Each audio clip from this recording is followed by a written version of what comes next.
After 5 decades in bondage, the widow purchased a neglected property. But what she uncovered inside would alter everything. Can you picture a woman who dedicated her whole life to servitude? Now at last liberated, yet bearing the burden of 50 years of anguish. It feels unthinkable, yet this tale unfolded in the American South in 1865. Before we go further, be sure to subscribe to the channel and drop a like, because what this woman discovered in that house will stun you. It's a revelation that reaches deep into the soul. Also, let me know in the comments which city you're tuning in from. I'm curious how far these powerful narratives are traveling. The account I'm about to share takes place in June 1865, only weeks after the Civil War concluded, in the modest town of Natchez, Mississippi. It was an era of transformation, when America formally ended slavery and thousands found themselves free yet adrift, uncertain where to go or how to endure. Freedom existed on paper, but reality told a different story. For many, liberty meant only the right to hunger with dignity. Benita was 63 when the war ended. She was a woman with dark complexion, marked by the unyielding sun of the cotton fields, hands calloused and scarred, spine bent from decades of bearing loads. Her eyes, however, still held a glimmer of something the years hadn't extinguished. Resilience. Benedita had been born into enslavement on the Riverside Plantation, owned by Colonel Augustus Whitmore, and had labored on that land for as long as she could recall. She never knew her biological parents. Her mother passed in childbirth, and her father, according to what she was told as a child, had been sold to another plantation before she arrived. At 13, Benedita was given as a wedding present to the colonel's daughter, Miss Amelia, when she wed a plantation owner from Natchez. That's how Benedita departed the plantation of her birth and began serving in the big house of another estate. There she met Joachim, an enslaved man who worked in the stables. Joachim was tall, powerful, possessed a smile that could brighten the gloomiest day, and a deep voice that sang African melodies learned from the elders. They fell in love in the manner possible, for those without rights, even over their own bodies. They stole moments, glances, whispers in the slave quarters after the day's labor. When Benedita was 16, she and Joachim sought the master's permission to marry. It was a modest ceremony without legal standing, but some masters permitted it to keep the enslaved populace calmer. Permission was granted, and they wed in a brief service conducted by the plantation chaplain. There was no celebration, no festivity, but that night, lying on the dirt floor of the quarters, they felt richer than any landowner. The years that followed brought both happiness and suffering. Benedita had 6 children. Each pregnancy was a miracle wrested from cruelty. Each birth a triumph against overwhelming odds. But slavery showed no mercy to children. 3 of her little ones died before age 5, victims of illness, malnutrition, and premature labor. The other 3 grew strong, but at 12 years old, each was sold to different plantations. Benedita never laid eyes on them again. The agony of having her children torn from her arms was beyond words. It was like ripping fragments from her soul and casting them to the wind. Joachim tried to rebel once. When the overseer threatened to sell their oldest son, Joachim shoved the man and attempted to flee with the boy. They didn't get far. They were captured the same day, and Joachim was punished publicly, whipped until his back became a bloody ruin of flesh and bone. Benedita was compelled to watch alongside all the other enslaved people as a lesson on what befell those who defied order. Joachim survived, but something in him perished that day. The flame of rebellion was replaced by a quiet resignation that broke Benedita's heart. Years slipped by. Benedita and Joachim aged together, their bodies bending under work's weight, their hands becoming twisted claws from arthritis. But they had each other, and that was everything. At night, lying in the quarters, they whispered impossible dreams. Someday, Joim would say, we'll be free.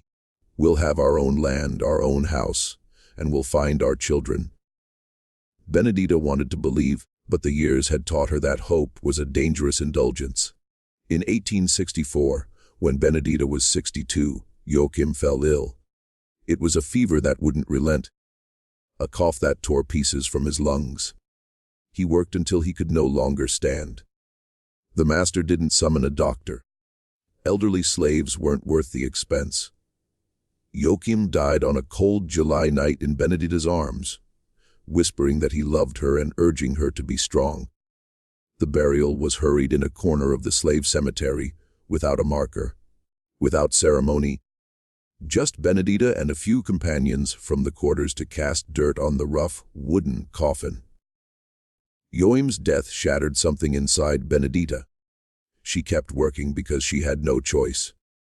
But it was as if she was merely awaiting her own end. And then, less than a year later, in April 1865, came the news that transformed everything. The war was over. General Lee had surrendered. They were free. The news reached the plantation on a Sunday afternoon. The master assembled all the enslaved people in the yard and read the proclamation with a voice mingling anger and resignation. "You're free now," he announced. "You can leave whenever you wish." But there was no joy in his tone. Only the bitterness of someone losing a fortune overnight. Some wept with happiness. Others stood in silence, unsure what to feel. Benedita simply stood there, processing its meaning. Free. After 63 years, 50 of which she could vividly recall, she was free. But free for what? Free to go where? She had no home, no money, no family. Joachim was dead. Her children were scattered somewhere across America, if they were still alive. In the following days, many formerly enslaved people departed the plantation. Some headed to town to seek their fortune. Others wandered aimlessly with no destination. The master offered paid work to those who wished to stay, but the wages were meager and conditions nearly identical to before. Benedita remained for a few weeks, working for pennies, saving every coin as though it were gold. She nurtured a dream Joachim had planted in her mind so many years ago, to have her own house. A place that was hers where no one could cast her out, where she could simply exist in peace for the years she had left. It was a simple dream, yet it seemed unattainable. How could an elderly, illiterate black woman without resources purchase a house? But Benedita possessed something slavery hadn't stolen from her: determination. For 3 months, she took on every job she could find. She laundered clothes for families in town, cleaned houses, hauled water from the river, sold vegetables she grew on a plot a former master allowed her to use. Every penny was stowed in a cloth tied at her waist, concealed beneath her patched skirt. The other black women in town, many also formerly enslaved, rallied with her. They formed a support network, sharing food, temporary shelter, and work. Miss Joseph, a 50-year-old midwife, offered her small house to Benedita. Miss Maria, who sold pastries in the square, always saved the day's leftovers to share. Mr. Thomas, a free black man who ran a small carpentry shop, provided work when he could. It was Mr. Thomas who told Benedita about the house. One afternoon, while she was delivering clean laundry to his shop, he mentioned it casually. "There's an old house on the outskirts of town," he said, "been abandoned for years. The owner died in the war, and his widow moved north. She's selling it for next to nothing. Just wants to be rid of it." Benedita's heart raced. "How much is next to nothing?" Mr. Thomas scratched his gray beard. "Heard she's asking 50T. It's falling apart, mind you. Roof's got holes, windows are broken. Probably has rats and worse. But it's a house. It's got 4 walls and it's on a piece of land. To 50. Benedita had been saving for 3 months and had 32B40. It was so close, yet so far. She worked even harder in the weeks that followed. She accepted every job offered, no matter how arduous or demeaning. She scrubbed floors on her knees until they bled, carried loads that would make a younger person weep. Every muscle in her body screamed in pain, but she didn't stop. Miss Joseph and the other women saw her efforts and started a collection.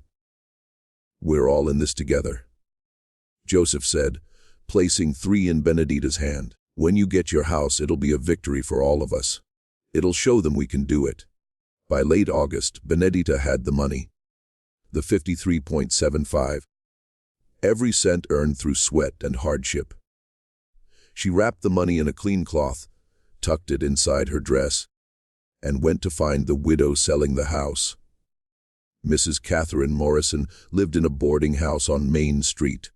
She was a thin woman in her 40s, with graying hair pulled back in a severe bun, and eyes that looked as though they'd shed all their tears. When Benedita knocked on her door, Mrs. Morrison opened it and looked surprised to see a black woman standing there. "Can I help you?" Her voice was cautious but not unkind. "Yes, ma'am," Benedita said, keeping her eyes respectfully lowered, as she'd been taught all her life. "I heard you have a house for sale. The old Pendleton place on Creek Road." Mrs. Morrison's eyebrows rose. "You're interested in buying it?" "Yes, madam. I have the money." Benedita pulled out the cloth bundle. Mrs. Morrison stared at the money, then at Benedita, then back at the money. For a long moment, she didn't speak. Benedita's heart pounded. Would the woman refuse to sell to her, simply because of her skin color? It wouldn't be the first time something like that happened in this new world of so-called freedom. Finally, Mrs. Morrison sighed. "That house, I should warn you, it's in terrible condition. My husband's uncle lived there alone for 20 years before he died. He let it fall apart. There's barely a roof left. I can fix it, ma'am," Benedita said quietly. "I've worked with my hands my whole life. I can make it livable." Mrs. Morrison looked at her for another long moment, and something in her expression softened. "You know what? Good for you. The war took my husband, took my sons. Everything's changed. At least something good can come from all this loss." She took the money and counted it. $50 was the price. "Come back tomorrow morning, and we'll go to the courthouse to make it official." Benedita could scarcely believe it. "Thank you, ma'am. Thank you so much." That night, she could barely sleep. The next morning, she put on her best dress, the one she'd been saving for special occasions, and met Mrs. Morrison at the courthouse.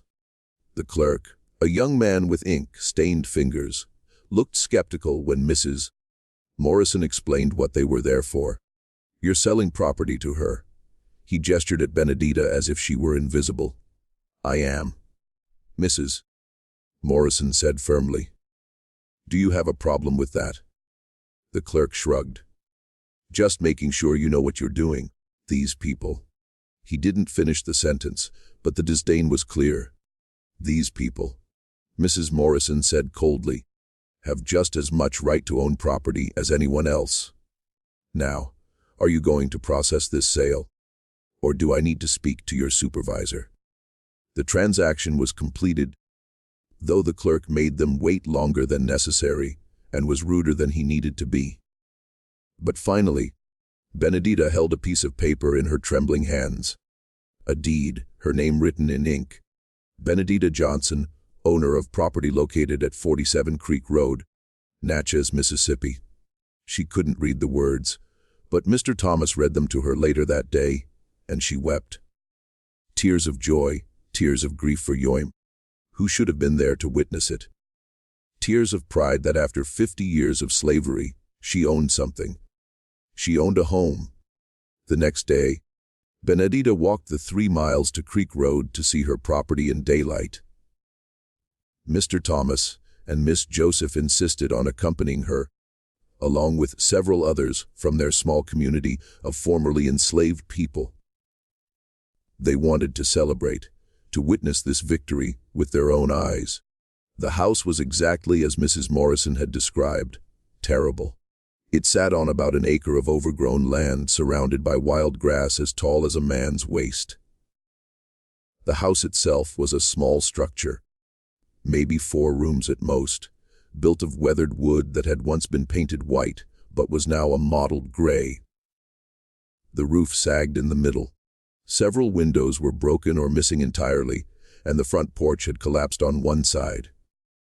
"Lord have mercy," Miss Joseph breathed. "That's barely standing." But Benedita saw something else. She saw potential. She saw home. She walked toward the house slowly, almost reverently. The front door hung on one hinge, creaking in the slight breeze. She pushed it open carefully, and it protested with a loud groan. The interior was dim, the afternoon sun filtering through cracks in the walls and holes in the roof. The floor was covered with leaves, dirt, and debris that had blown in over the years. There were cobwebs in every corner, thick with dust. The air smelled of rot, mildew, and abandonment, but it was hers. Benedita took a few steps inside, her worn shoes crunching on the debris. There appeared to be 4 rooms, just as she'd guessed.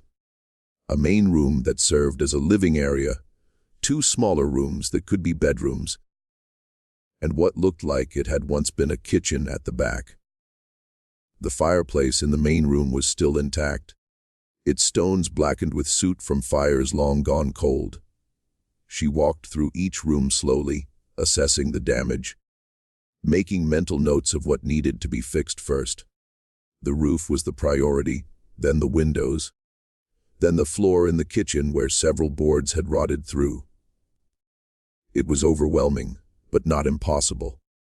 She'd done harder things in her life. She'd survived slavery. She could fix a house.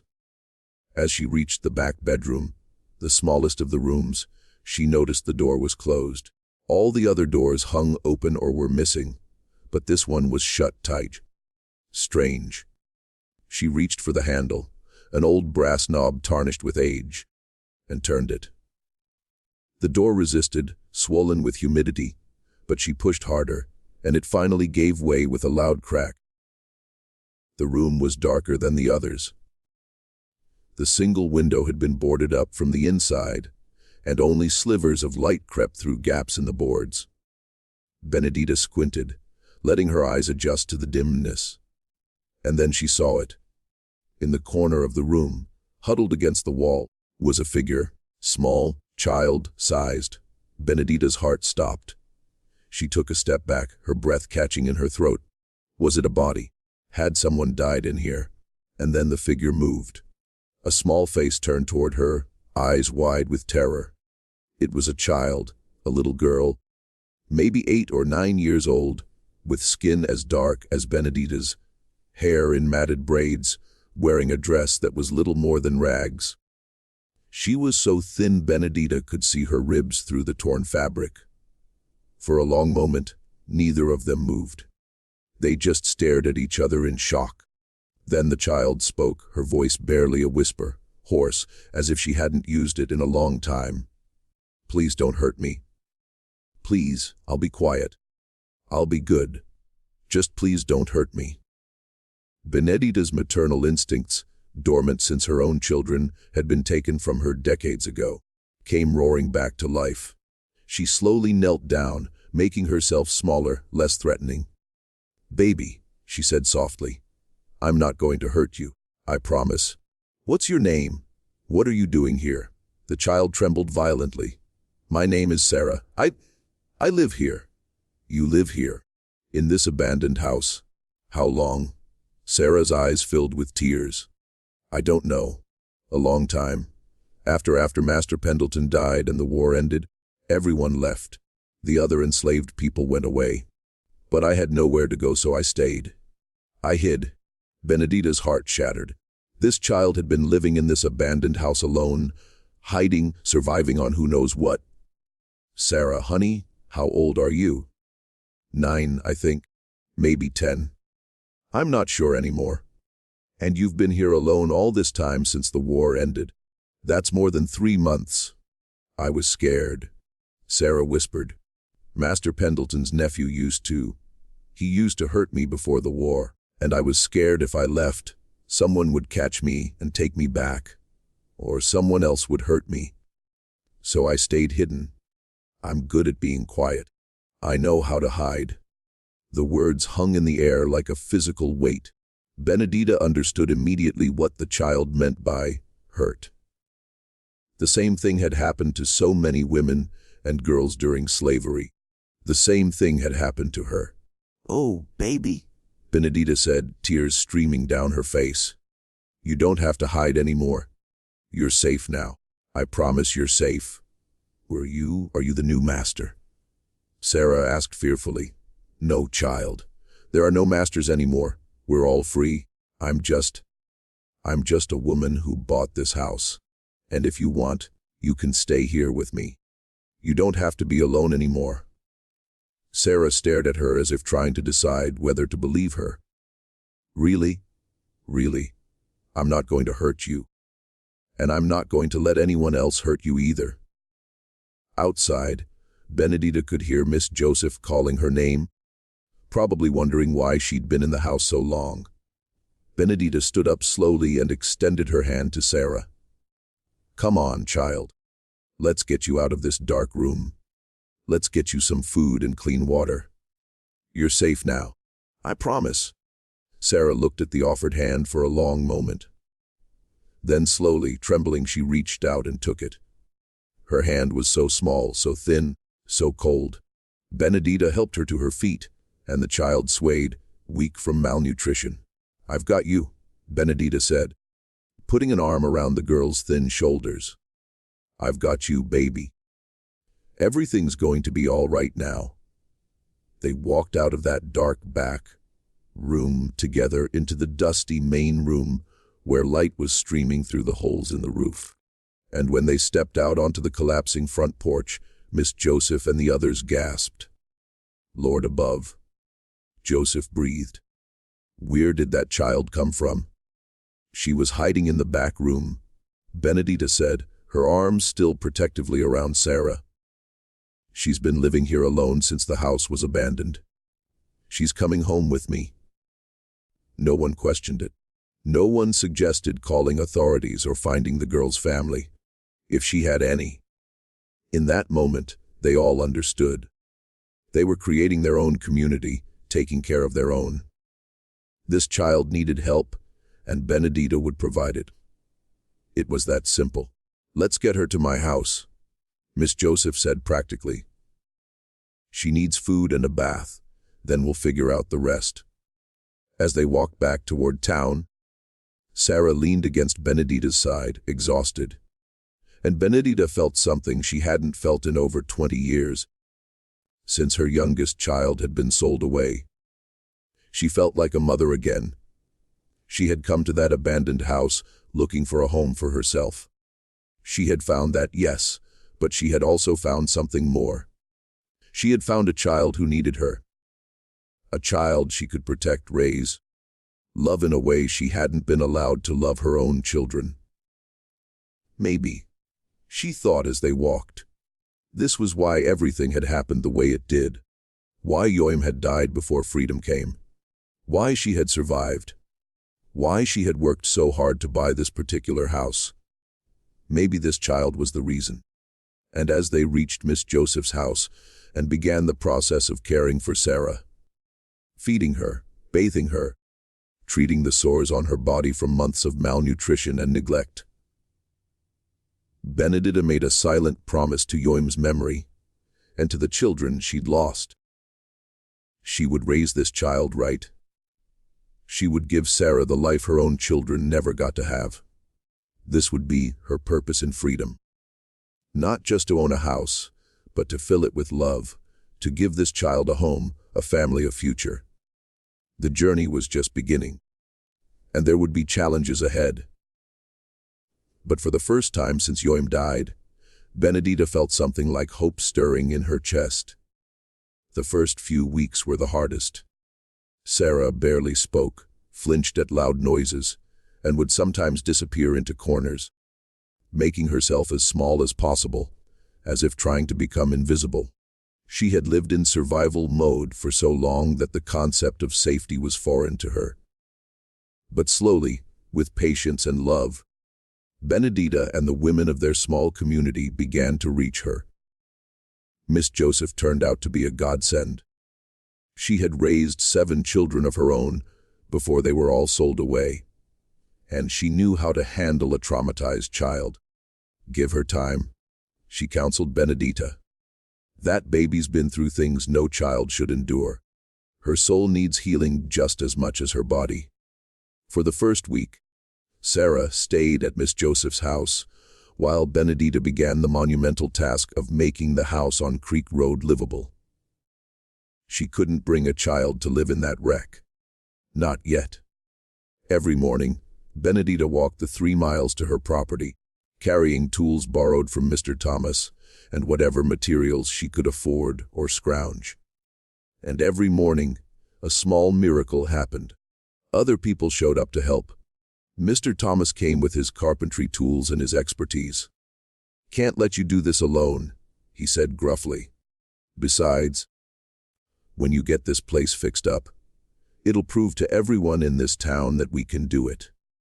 That we're just as capable as any white man." Formerly enslaved people from the surrounding area came too. Men who knew how to repair roofs. Women who knew how to patch walls with clay and straw. Young people eager to contribute to something meaningful. They worked in exchange for meals that Benedita and the other women prepared. Or sometimes just for the satisfaction of helping one of their own.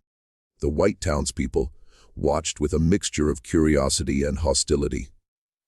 Some muttered that it was a waste of time, that the house should have been torn down years ago.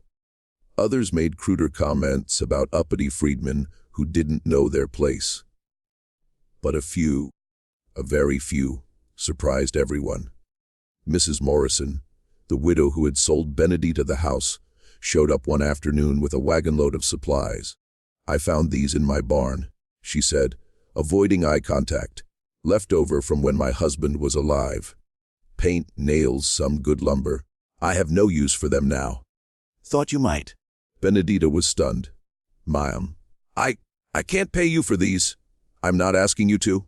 Mrs. Morrison finally looked at her, and Benedita saw a deep sadness in her eyes. "My husband and my sons died fighting to preserve slavery. I thought it was right at the time. I thought that was our way of life and it had to be protected. But now I see all the pain it caused. All the families torn apart. I can't undo what was done. But maybe I can help a little with what comes next." She climbed back on her wagon and left before Benedita could respond. But the supplies stayed, and they made a world of difference. By the end of September, the roof was patched. The windows had been covered with oiled paper until they could afford glass, and the worst of the floor damage was repaired. It wasn't beautiful, but it was solid. It was safe. It was time to bring Sarah home. Benedita went to Miss Joseph's house that evening to tell Sarah the news. The child had filled out a little in the weeks of regular meals. Her eyes had lost some of their haunted look, though the shadows remained. When Benedita walked in, Sarah was helping Miss Joseph shell peas, her small fingers working methodically. "Sarah," Benedita said gently, sitting down across from her, "the house is ready. Would you like to come see it? Would you like to come home?" Sarah's hand stilled. She looked up at Benedita with those big, solemn eyes. "Home," she repeated, as if testing the word. "Yes, baby, home. You and me will live there together. I'll take care of you, and you can help me with chores as you get stronger. It'll be our house, our family. But I'm not your daughter," Sarah said quietly. I'm not anything to you." Benedita reached across and took the child's small hands in her own weathered ones. "You're everything to me. I had children once, Sarah. 6 of them. 3 died young, and 3 were sold away from me when they were about your age. I never saw them again. I don't know if they're alive or dead. For 20 years, I had a hole in my heart where my children used to be. Tears started flowing down Benedita's face, but she didn't stop. And then I found you, scared, alone, hiding in the dark. And I thought, maybe this is why I survived. Maybe this is why God kept me alive through all those years of suffering. So I could find you. So I could give you the love I couldn't give my own babies. If you'll let me, Sarah, I want to be your mother. Not by blood, but by choice. By love. Sarah's eyes filled with tears, too. I had a mother once, she whispered. She was sold when I was 5. I barely remember her face, just her voice singing to me at night. Then let me sing to you, Benedita said. Let me be your mother now. We both lost so much, baby. But maybe we can find something together. Maybe we can be a family. Sarah launched herself across the table into Benedita's arms, nearly knocking over the bowl of peas. She sobbed into Benedita's shoulder, and Benedita held her tight, rocking her like she used to rock her own babies so long ago. I want to go home, Sarah finally said, her voice muffled against Benedita's dress. I want to go home with you, Mama. Mama? The word pierced Benedita's heart with a joy so intense it was almost painful. Then let's go home, daughter. Let's go home. They moved into the house on Creek Road the next day. It was sparse. 2 straw mattresses on the floor. A table and 2 chairs Mr. Thomas had made. Some pots and dishes donated by the women of the community. A few blankets. But it was theirs. That first night, Benedita made a simple dinner of beans and cornbread on the repaired fireplace, while Sarah watched with wide eyes. I never cooked before, Sarah admitted. I was always too young. They said I'd burn myself or waste food. Well, you're going to learn now, Benedita said. A woman needs to know how to take care of herself and her family. Come here. I'll show you how to tend the fire properly. They ate dinner together at their little table as the sun set, painting the sky orange and purple through their oiled paper windows. It was simple. It was humble, but it was peace. After dinner, Benedita taught Sarah a song, one of the old spirituals from her childhood. Sarah's voice was thin and uncertain at first, but by the 3rd verse, she was singing stronger. When it was time for bed, Benedita blew out the candle, and they lay on their mattresses in the darkness. Sarah's was close to Benedita's, close enough that Benedita could reach out and touch her if she got scared in the night. Mama! Sarah's voice came through the dark. Yes, baby. Thank you. Thank you for finding me. Thank you for wanting me. Thank you for letting me love you. Benedita replied. Now get some sleep. Tomorrow we start our real work. We're going to make this house into a proper home. And then we're going to plant a garden and maybe get some chickens and build ourselves a good life. Together, together, Sarah echoed softly, and within minutes, her breathing had evened out into sleep. Benedita lay awake longer, listening to the child breathe, marveling at how quickly life could change. Just months ago, she'd been enslaved, and her beloved Yoim had been alive. Now Yoim was gone, but she was free. She owned property, and she had a daughter again. Life took away, and life gave back in ways you could never predict. The months that followed were full of hard work, but also full of small joys. Benedita taught Sarah everything she knew: how to cook, how to clean, how to mend clothes, how to tend a garden. Sarah was a quick learner, eager to please, and she blossomed under Benedita's patient instruction and unconditional love. The garden was their first major project together. In October, they cleared the overgrown land behind the house, pulling up weeds and rocks until their hands were raw. Mr. Thomas helped them plow a section, and Miss Joseph contributed seeds she'd been saving. They planted collard greens, turnips, sweet potatoes, and beans, crops that would grow well in Mississippi soil and provide food through the winter. My mama used to say that When you plant something and tend it, you're teaching yourself hope. Benedita told Sarah as they worked. You're putting seeds in the ground and trusting that something good will come up. That's what we're doing with our lives, too. Planting hope. Sarah absorbed everything like a sponge. But more than the practical skills, she absorbed love. For the first time in her life, she experienced what it meant to be valued, protected, cherished. She learned that she could make mistakes without being beaten. She learned that her needs mattered. She learned what family meant. The community around them grew stronger too. Every Sunday, the formerly enslaved people of Natchez and the surrounding area would gather at Mr. Thomas's carpentry shop, which doubled as a makeshift church.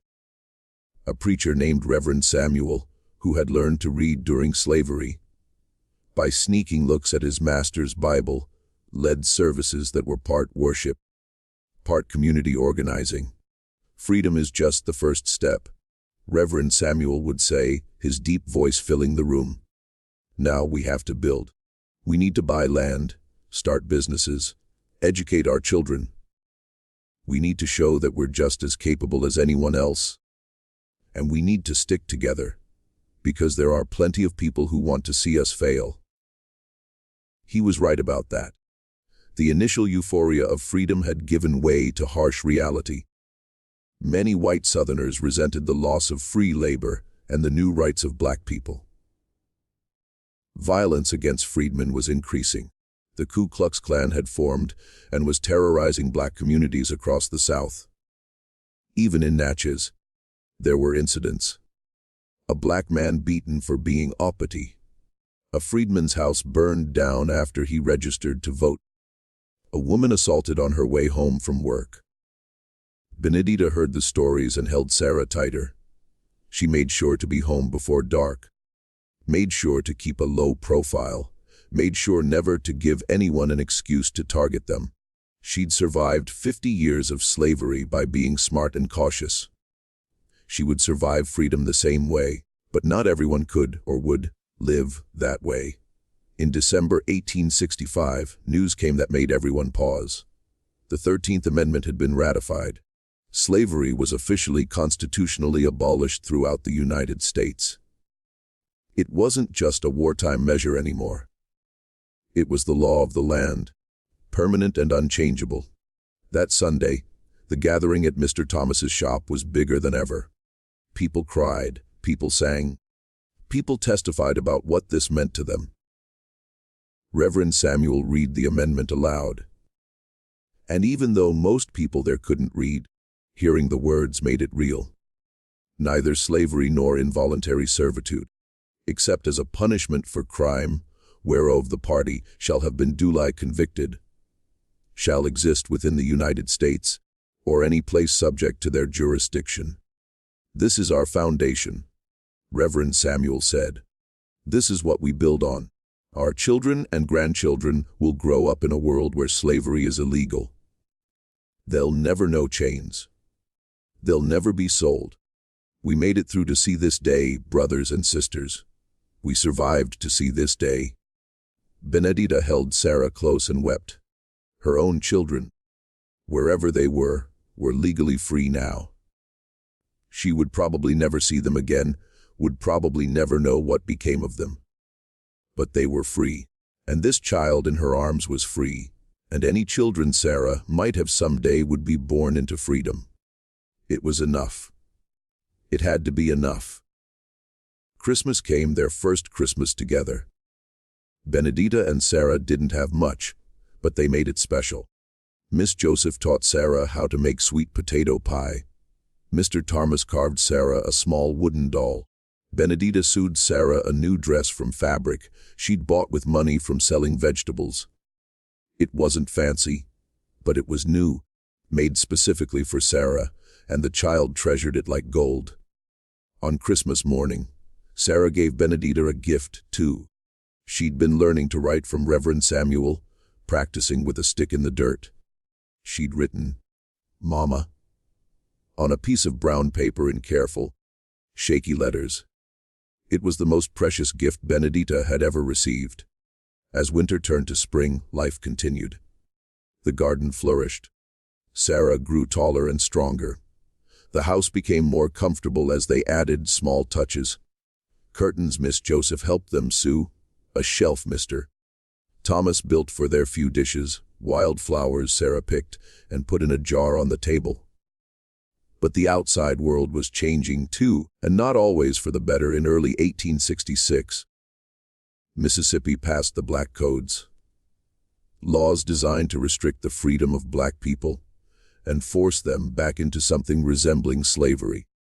Black people couldn't rent land outside of towns without a white sponsor.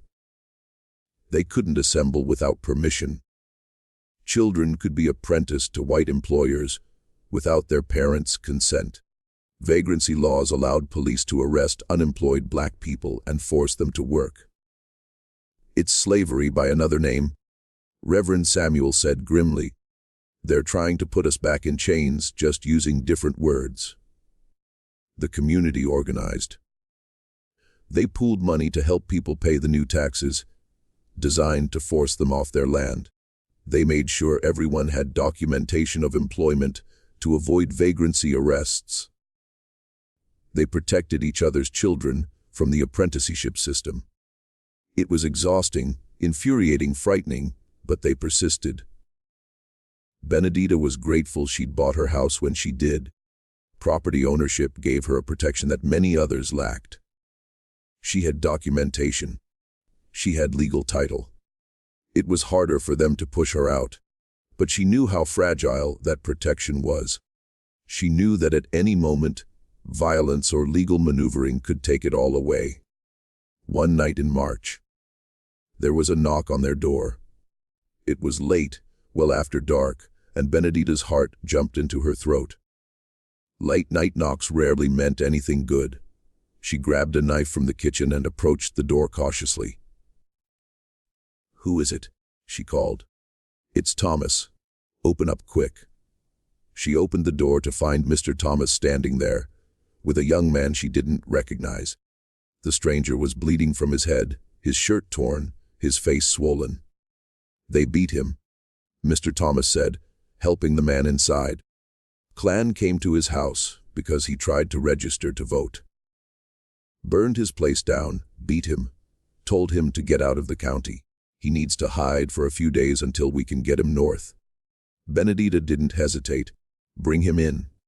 Sarah, get water and clean cloths. Quick now." They tended the man's wounds while he told his story in a hoarse whisper. His name was James.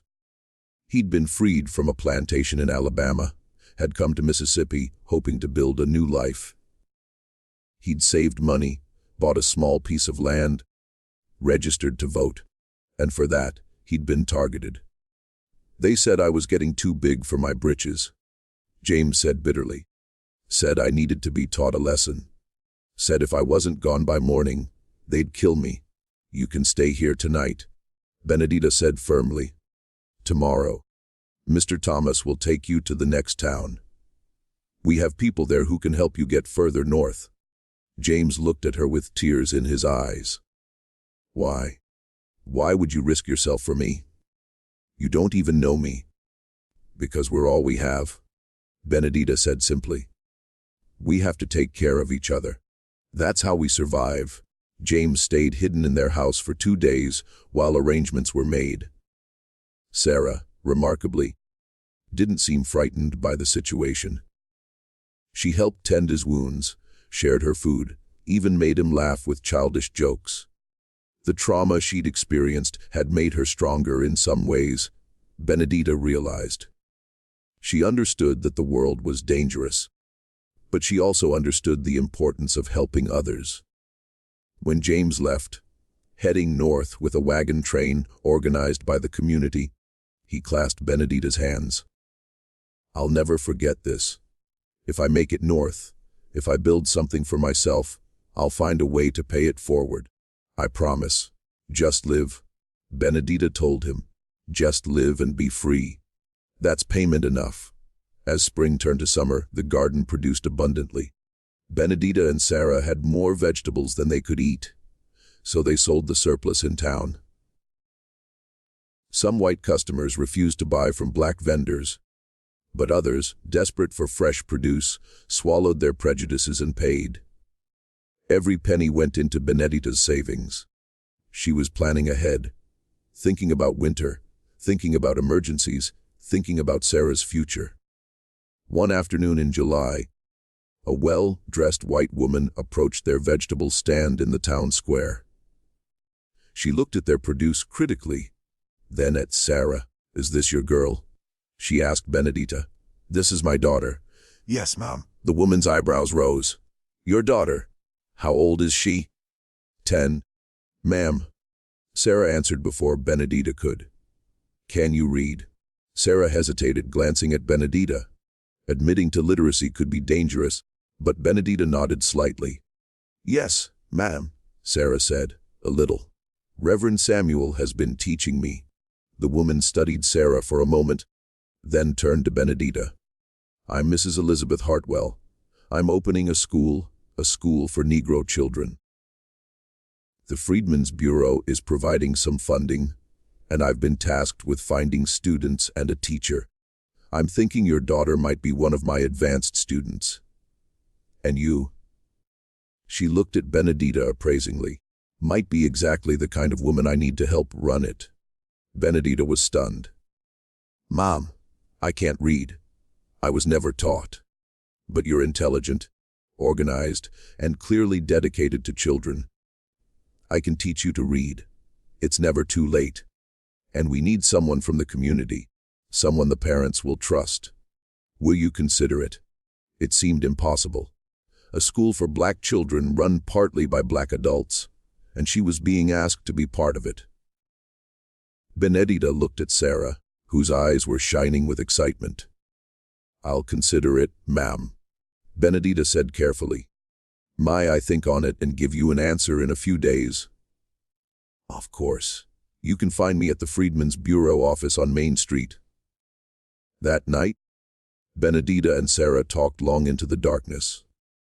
A school would mean regular work, a small salary, a chance to help other children. But it would also mean visibility, which brought risks. It would mean time away from their home and garden. It would mean trusting white people who might have their own agendas. What do you think, Mama? Sarah asked. "I think it's an opportunity, but it's also a risk. Reverend Samuel says that freedom means we have to take risks. That hiding and staying small isn't really freedom at all." Benedita smiled in the darkness. Her daughter was wise beyond her years. "You're right, baby. You're absolutely right. We'll do it. We'll try."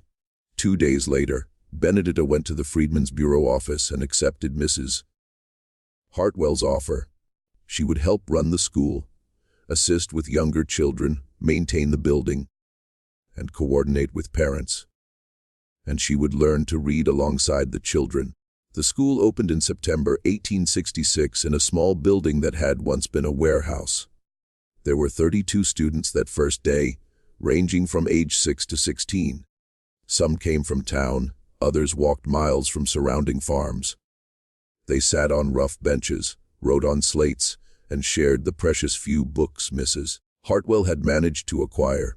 Benedita was 54 years old when she learned to read her first word. It was free. Mrs. Hartwell had written it on the board, and letter by letter, sound by sound, Benedita deciphered it. When she finally spoke the word aloud, the whole classroom erupted in applause. She cried, and she wasn't ashamed. Sarah excelled in school. She had a hungry mind and absorbed everything. Within months, she was reading at a level far beyond her years. She helped teach the younger children, showing a patience and gentleness that made her a natural educator. Mrs. Hartwell said Sarah had the makings of a teacher herself someday. The school faced opposition, of course. Some white townspeople complained about educating them above their station. Someone threw rocks through the windows. Someone left a threatening note on the door. But the Freedmen's Bureau stood firm. Mrs. Hartwell stood firm, and the community protected the school like it was sacred ground. Because it was. It represented hope. It represented a future.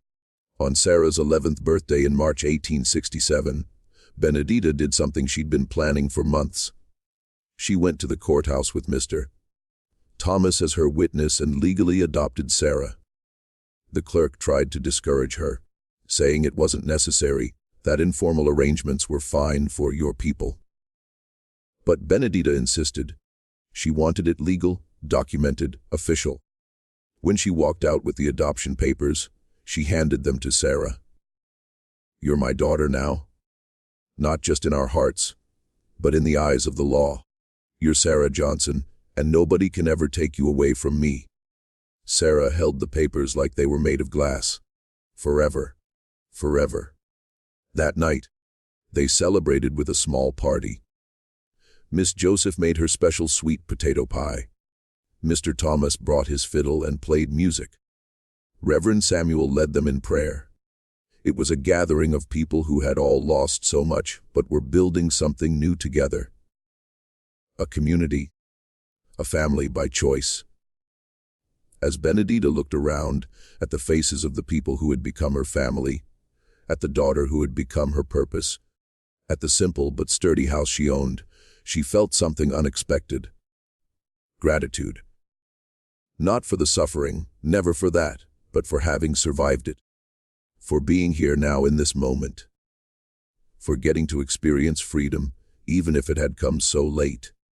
For getting to raise a child in that freedom. For getting to see what came next. Yoim, she whispered to the night air, after everyone had gone home and Sarah was asleep. I hope you can see this. I hope you know I'm okay. I miss you every day, but I'm okay. We made it, my love. We made it to the other side. The years continued to pass. Sarah grew into a beautiful, intelligent young woman. She became a teacher herself at 15, helping Mrs. Hartwell with the younger students. The school expanded, adding more children, more resources. The black community of Natchez slowly, painfully built economic and social structures that would sustain them through the coming decades of Jim Crow and segregation. Benedita lived to see Sarah marry at 19, a good man named Thomas Jr., Mr. Thomas's nephew. She lived to see her first grandchild born, a baby girl they named Benedita in her honor. She lived to see that child learn to read at age 5, something that had been denied to Benedita until she was 54. On a warm evening in May 1875, when Benedita was 73 years old, she sat on the porch of the house on Creek Road, holding her granddaughter in her lap. Sarah was inside preparing dinner, her belly round with her second child. The garden was flourishing. The house had been expanded and improved over the years, and the deed remained safe in a metal box under the floorboards. Little Benedita looked up at her grandmother with curious eyes. Grandma, tell me a story. What kind of story, sugar? Tell me about when you were young. Tell me about the old days. Benedita looked out at the land she owned, the home she had built, the family she had created from ashes and pain and impossible hope. She thought about all the stories she could tell. About slavery, about loss, about Yoim, about the day she found Sarah, about learning to read, about building a life from nothing. The old days were hard, baby, she finally said. Harder than you'll ever know, harder than I hope you'll ever have to understand. But I survived them. And because I survived, you're here. You're here, and you're free, and you can read, and you can dream, and you can become anything you want to be. Did you always know things would get better? Benedita smiled. No, baby. Most of the time I didn't know. Most of the time I just had to trust. Had to hope. Had to keep putting one foot in front of the other, even when I couldn't see where I was going. But you know what I learned? What? That sometimes the darkest moments lead to the brightest blessings. That sometimes you find exactly what you need in the most unexpected places. And that love, real love, doesn't need blood or papers or approval. It just needs two hearts willing to choose each other. Little Benedita didn't fully understand, but she snuggled closer, content. And Benedita held her. This child of freedom, this granddaughter who would never know chains, and felt a peace settle over her that she'd never thought possible. She had been enslaved for 50 years. She had lost her husband, her children, her youth, her health. But she had also survived. She had found freedom. She had found a daughter. She had found purpose. She had found home. The house on Creek Road stood solid and strong, a testament to what could be built from ruins. And inside it, love lived. It had lived there from the moment Benedita opened that back bedroom door and found a scared little girl who needed her. It lived there still, in every meal shared, every story told, every generation raised to be strong and free and full of hope. As the sun set and Sarah called them in for dinner, Benedita stood slowly, her joints aching with age, but her spirit unbroken. She took her granddaughter's hand, and they walked inside together into the light and warmth of home. And Benedita thought, this was what freedom truly meant, not just the absence of chains, but the presence of love. Not just survival, but the chance to build something beautiful from the ruins of what had been destroyed. Not just an ending, but a beginning that would ripple forward through generations. She had bought an abandoned house to have a place to rest her weary bones. But she had found so much more. She had found her daughter. She had found her purpose. She had found her way home. And that was the story of Benedita and Sarah. Two souls broken by a brutal system who found each other in the ruins and built something beautiful together. Was it destiny or just chance? Leave your thoughts in the comments. Do you believe there's a greater purpose in life's unexpected moments? If you enjoyed this story, don't forget to subscribe, hit that notification bell, and share with someone who needs to believe that new beginnings are always possible. And I'll leave you with a recommendation for the next video. Click here to watch it now. I guarantee you won't regret it.